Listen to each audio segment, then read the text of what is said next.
এই যেই ঘটনা ঘটছে এই জন্য আমরা একটা উচ্চ ক্ষমতা সম্পন্ন একটা তদন্ত কমিটি গঠন করব এবং এটা আমাদের সহকর্মীদের সাথে আলাপ করার পর। দ্বিতীয় প্রশ্ন হলো, আইন শৃঙ্খলা কোনো অবস্থায় অবনতি হতে দেওয়া যাবে না। আমি আপনাদের সবাই সহযোগিতা চাচ্ছি। যারা আইন শৃঙ্খলা অবনতি করবে তাদের কোনো অবস্থায় আমরা ছাড় দিব না। আমরা কোনো অবস্থায় তাদের ছাড় দিব না। আমরা কোনো অবস্থায় তাদের ছাড় দিব না। ভবিষ্যতে যদি তারা আবার চেষ্টা করে তাদের যে হাত এটা আমরা কিন্তু ভেঙে দেব, এই যারা আইন শৃঙ্খলা অবনতি করতে চায়। আমি আপনাদের কাছে বারবার অনুরোধ করব, আইন শৃঙ্খলা যেন উন্নতি হয়, আপনারা আমাদের সহযোগিতা করবেন।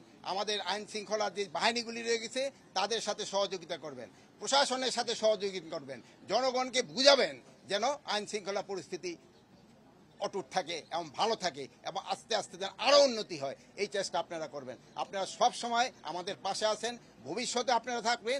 আপনাদের এই সহযোগিতা আমি সব সময় কামনা করি। ভালো থাকেন। আল্লাহ হাফেজ।